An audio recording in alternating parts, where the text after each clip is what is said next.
भारतीय भूतिया कहानी अधूरा सपना।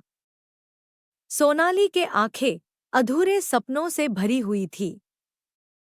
वह रोज रात को एक ही घर में एकांत में सोती थी। उसका घर एक पुराने किले के पास था, जिसे स्थानीय लोग डर के कारण छोड़ चुके थे। परंतु सोनाली उसे वहां के भय के बावजूद बहुत पसंद करती थी। एक रात सोनाली को एक अजीब और डरावना सपना आया। उसने खुद को उस सपने में वहां के पुराने किले में पाया, जहां उसने अपने खुद को एक अजीब रूप में खोजा। वहां एक डरावनी आवाज सुनाई दी और सोनाली चिल्लाई। तब उसने अचानक आंख खोली और देखा कि वह उसी किले के एक कोने में थी। सोनाली को उस सपने का असर हमेशा के लिए नहीं खत्म हुआ।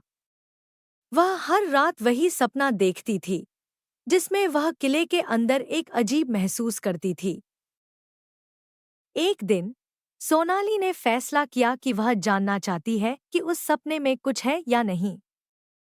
उसने अपने दोस्त सहिता को साथ लिया और रात में किले के पास पहुंची।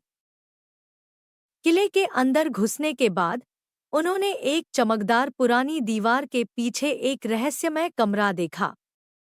वहां एक पुरानी किताब और कुछ और अजीब चीजें थीं।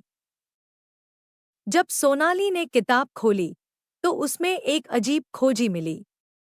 वह किताब में लिखा था, जिसको यहाँ पाए जाए उसका दिल धड़कना बंद हो जाएगा। उन्होंने उसको हंसते हुए नकारा, परंतु उनके हंसने के साथ ही अचानक उनके दिल की धड़कनें कम हो गई। सोनाली की साथियों ने भी अजीब स्थिति का सामना किया। बच्चों की धड़कनें और उनकी हालत बिगड़ रही थी, लेकिन वे कमरे से बाहर नहीं निकल सकते थे।